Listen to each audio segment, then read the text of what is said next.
Good evening, नमस्कार, अस्सलाम वालेकुम, सत श्री अकाल, whatever you are connected with.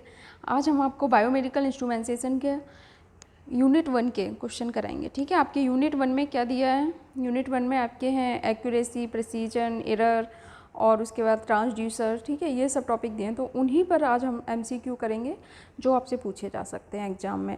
अब मुझे अपने लोगों ने सिलेबस सेंड कर दिया, तो मैं आपकी सारी यूनिट कवर करवा दूंगी। अभी यूनिट 1 के मैंने क्वेश्चंस लिए, लेकिन मुझे लगता है इसमें और क्वेश्चंस की भी ज़रूरत है, तो एक और वीडियो शायद मैं यूनिट 1 पर ही बनाऊंगी। उसके बाद आपकी शायद दूसरी यूनिट है ह्यूमन फिजियोलॉजी, वो स्टार्ट करूंगी। तो अब आप लोग कॉन्सेप्ट आप लोग पढ़िए, एमसीक्यू मैं तैयार करवाऊंगी। ठीक है। Which type of transducer require energy to be put in order to translate changes due to measurand? किस तरह के ट्रांसड्यूसर को एनर्जी की ज़रूरत पड़ती है? पहली बात तो ये बताओ, दो तरह के ट्रांसड्यूसर होते हैं, हमको अपने बताएं, एक्टिव ट्रांसड्यूसर और एक होते हैं पैसिव ट्रांसड्यूसर। आप लोग जब से डिप्लोमा स्टार्ट किया होगा ना, फर्स्ट सेमेस्टर से ही पढ़ना स्टार्ट कर दिया होगा इन ट्रांसड्यूसर के बारे में। एक्टिव ट्रांसड्यूसर क्या होता है? इन्हें एनर्जी की ज़रूरत पड़ती है, यानी कि अलग से इन्हें पावर सोर्स की ज़रूरत पड़ती है, नहीं पड़ती है। ठीक है।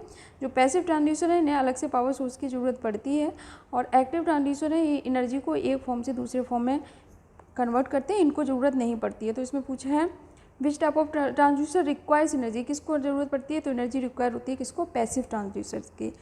अगर आप लोग डिटेल में और ज़्यादा पढ़ना चाहते हो, ठीक है, या मैंने एक्सप्लेनेशन भी लिख दिया है, ठीक है, तो आप लोग वीडियो पॉज करके एक्सप्लेनेशन पढ़ सकते हो, या फिर आप लोग स्पीड कम कर लीजिए। यूट्यूब में ऑप्शन होता है स्पीड कम करके, फिर आप लोग पढ़ सकते हो। चलिए चलते हैं नेक्स्ट क्वेश्चन पे। Active transducer work on the principle. Active transducer किस प्रिंसिपल पे काम करते हैं? तो एनर्जी कंजर्वेशन पे। ये क्या करते हैं? एक एनर्जी की एक फॉर्म से दूसरी फॉर्म में कन्वर्ट करते हैं, तो एनर्जी कंजर्वेशन के प्रिंसिपल पर काम करते हैं। इसका ए ऑप्शन बिल्कुल सही हो जाएगा। चलते हैं नेक्स्ट क्वेश्चन पे। एक्यूरेसी क्या है? ठीक है, आपके सिलेबस में एज इट मेंशन है एक्यूरेसी। ठीक है, accuracy, precision, resolution, sensitivity, drift, ये सब आपके सिलेबस में दिया है फर्स्ट यूनिट में। ठीक, और ट्रांसड्यूसर दिए हैं, तो ट्रांसड्यूसर और ये सब इनसे रिलेट, ट्रांसड्यूसर और से ही रिलेट करके ये चीज़ें पूछी जाएंगी आपसे, तो वही क्वेश्चन मैंने इंक्लूड किए हैं, आप लोग अच्छे से देखो। एक्यूरेसी क्या है? तो जो एक्यूरेसी होती है वो होती है algebraic difference between the indicated value and the true value, या फिर थ्योरेटिकल वैल्यू आप बोल सकते हैं मीजरेंट की। तो इसका आपका सी ऑप्शन सही हो जाएगा। ठीक है, इसका डिफरेंस है जो इंडिकेटेड वैल्यू है और जो ट्रू वैल्यू है उसके बीच में। ठीक है, यानी कि जो इंस्ट्रूमेंट में इंडिकेट हो रही है जो वैल्यू और एक्चुअल में जो होनी चाहिए, ठीक है, तो वो एक्यूरेसी। ठीक है, द स्मॉलेस्ट चेंज होनी चाहिए, नहीं मतलब जो होगी। ठीक है, the smallest change in measurand that will result in a measurable change in the transducer output. ठीक है, स्मॉलेस्ट चेंज अगर इनपुट में हो, मीजरेंट में हो, जिसकी वजह से आउटपुट में एक मीजरेबल चेंज आ जाए, मतलब इनपुट पे तो हमने थोड़ा सा चेंज किया, ठीक है, हमें लगा इसका कोई मतलब नहीं है, लेकिन आउटपुट पे उसे मीजर करना जरूरी हो गया, उसके यानी कि उसमें बड़ा चेंज आ गया। ठीक है, तो उसको हम बोलते हैं क्या? थ्रेशोल्ड। ठीक है, ये आपका हुआ क्वेश्चन, डी ऑप्शन बिल्कुल सही हुआ इसका। आगे नेक्स्ट क्वेश्चन देखते हैं। आपका नेक्स्ट क्वेश्चन है आपका अनवांटेड सिग्नल। जब अनवांटेड सिग्नल हो तो वो होता है क्या? नॉइज। ठीक है, जिसकी हमें कोई ज़रूरत नहीं है, नॉइज है, शोर है। ठीक है, at the output due to internal sources और ड्यू टू इंटरफेरेंस। ठीक है, इंटरनल सोर्स इनपुट पे आपने दिया कुछ, ठीक है, लेकिन आउटपुट पे आपको किसके साथ? नॉइज़ के मिल रहा है, किस नॉइज़ के साथ मिल रहा है वही सिग्नल, और ये नॉइज़ किसकी वजह से आ रही है? इंटरनल कुछ सोर्सेज की वजह से या इंटरफेरेंस की वजह से। तो इसको हम क्या बोलते हैं? नॉइज़, अनवांटेड सिग्नल, जिसकी हमें कोई ज़रूरत नहीं थी। कभी कभी हम लोग मोबाइल पे बात करते हुए नॉइज़ आने लगती है। ठीक है, अरे और प्रैक्टिकली आप देख लो, आप घर में बैठे हो, कहीं से अनवांटेड नॉइज़, आप पढ़ रहे हो, कहीं पर कोई गाना चला रहा है या कुछ भी कथा भागवत हो रही है, तो वो आपके लिए अनवांटेड नॉइज़ हो जाती है उस वक्त के लिए। ठीक, तो इसको हम क्या बोलते हैं? अनवांटेड सिग्नल को नॉइज़। अनवांटेड सिग्नल आपके लिए अब नॉइज़ की तरह होता है। The ability of the sensor, sensor की ability to see small differences. ठीक है, वर्ड पे ध्यान देना, to see small differences, sensor की एबिलिटी जो स्मॉल डिफरेंसेस को डिटेक्ट कर सकती है, उसको हम बोलते हैं रिजोल्यूशन। ठीक है, तो आप लोग कहते हैं जिसका जितना अच्छा रिजोल्यूशन होगा, ठीक है, टीवी मोस्टली टीवी लेते हैं, टीवी देखते वक्त देखते हैं इसका रिजोल्यूशन कितना है, जितना अच्छा रिजोल्यूशन होगा पिक्चर उतनी क्लियर होगी, यानी कि जो स्मॉल डिफरेंसेस है वो देख सकते हैं। आप देखते हो अगर रिजोल्यूशन टीवी का अच्छा है तो आप किसी का चेहरा या वो एकदम क्लियर देख सकते हो। ठीक है, उसके फेस पे जो भी है वो सब हर चीज़ आपको क्लियर दिख सकती है। ठीक है, यानी कि वो छोटे छोटे डिफरेंसेस को भी डिटेक्ट कर सकता है, स्मॉल डिफरेंसेस, उसको हम क्या बोलते हैं? रिजोल्यूशन। जितना अच्छा डिफरेंसेस को डिटेक्ट कर लेगा उतना ही क्लियर होगी पिक्चर, ठीक है, रिजोल्यूशन उसका उतना अच्छा होगा। नेक्स्ट क्वेश्चन है आपका, change is signal over long period of time.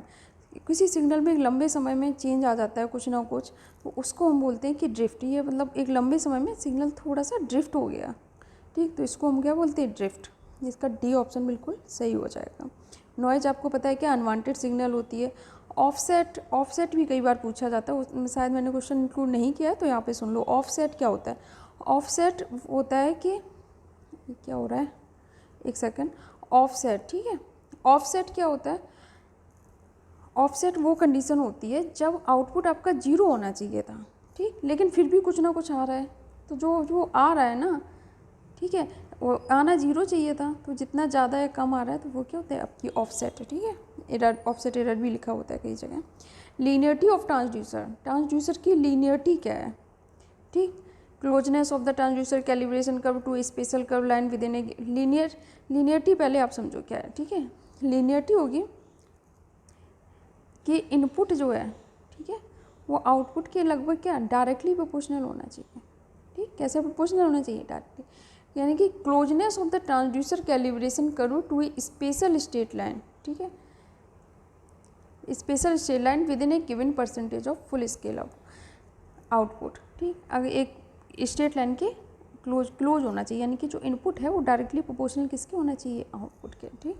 तो ये होती है आपकी लीनियरिटी ऑफ ट्रांसड्यूसर। तो इसका बी ऑप्शन से बिल्कुल सही हो जाएगा, closeness of the transducer calibration curve to a special straight line within a given percentage of full scale output.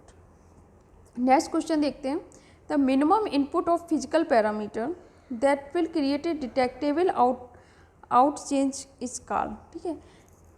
Input पे मिनिमम इनपुट है फिजिकल पैरामीटर का, जिसकी वजह से आउटपुट पे डिटेक्टेबल चेंज आता है, उसको हम क्या बोलते हैं, सेंसिटिविटी, ठीक। इसी तरह का एक क्वेश्चन और किया था, ठीक है, तो सेंसिटिविटी और थ्रेशोल्ड में डिफरेंस समझना, वो वाला क्वेश्चन फिर से देख लेना अगर कोई डाउट है तो।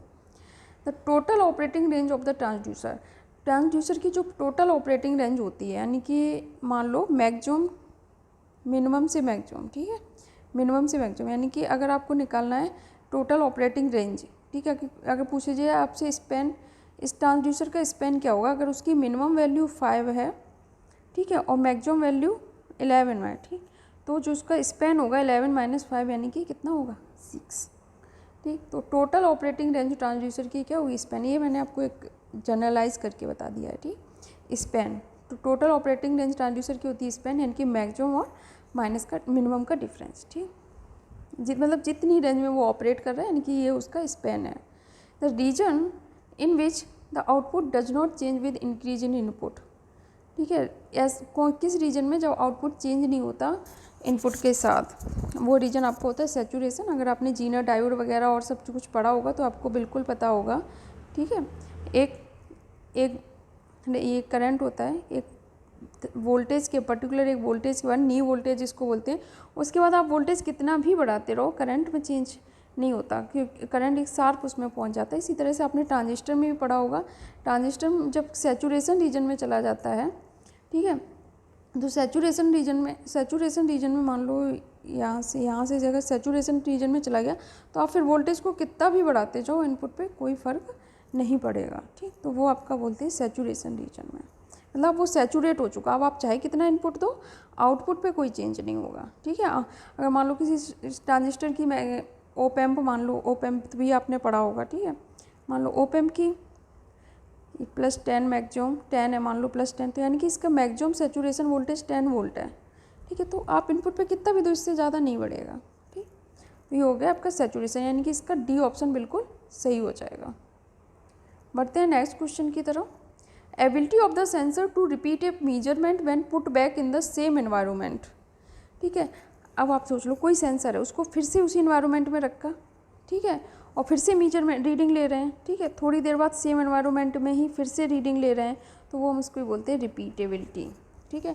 अब रिपीटेबिलिटी मतलब और कितना अच्छी है उसकी रिपीटेबिलिटी, मतलब अगर एक बार हम ले रहे हैं सेम एनवायरनमेंट में, अगर अभी मान लो 10 वोल्ट आ रहा है, ठीक है, दोबारा फिर से 10 वोल्ट आ रहा या फिर 10.1 वोल्ट आ रहा, तो वो सही है, उसकी रिपीटेबिलिटी अच्छी है। लेकिन एक बार 10 वोल्ट आ रहा है, एक बार 20 वोल्ट आ रहा है, तो उसकी रिपीटेबिलिटी बहुत घटिया है, ठीक है। इस तरह से देखते हैं next question. The range between the maximum and minimum values applied to parameter which can be measured and. अभी मैं ये आपको बता चुकी हूँ कि मैक्सिमम और मिनिमम की वेज की वैल्यू क्या होगी। तो इसका आंसर आप लोग हमें कमेंट बॉक्स में देंगे, ठीक। अगर नहीं से आया है तो पूरा वीडियो फिर से देखो, उसके बाद आप लोग हमें कमेंट करोगे। और आज सब लोगों को ये भी कमेंट करना है कि आप लोग कहाँ से हो, यानी कि आपको कौन से पॉलीटेक्निक से आप लोग पढ़ रहे हो, ठीक है। आपका जो भी पॉलीटेक्निक का हो उसका आप लोग नाम लिख के, ठीक है, और अपनी ब्रांच मैसेज करोगे। एटलीस्ट पता तो होना चाहिए कि कौन कौन बच्चे हमारे साथ जुड़ रहे हैं, ठीक है। तो आप लोग मुझे जानो, मैं आप लोगों को जानूँ, ठीक है। तो एटलीस्ट आप लोग अपना नाम, अपने कॉलेज का नाम और अपनी ब्रांच सब लोग कमेंट करेंगे, और इस क्वेश्चन का आंसर भी कमेंट करना है, ठीक। चलो मिलते हैं नेक्स्ट वीडियो में नेक्स्ट क्वेश्चंस के साथ। आप लोगों का बायोमेडिकल का रिस्पांस अच्छा रहा, इसलिए आप लोगों को बायोमेडिकल का मैं पूरा सिलेबस कवर करवाऊंगी अच्छे से, अगर रिस्पांस अच्छा मिलता रहेगा, ठीक है। चलिए मिलते हैं नेक्स्ट वीडियो में नेक्स्ट क्वेश्चंस के साथ। Thank you.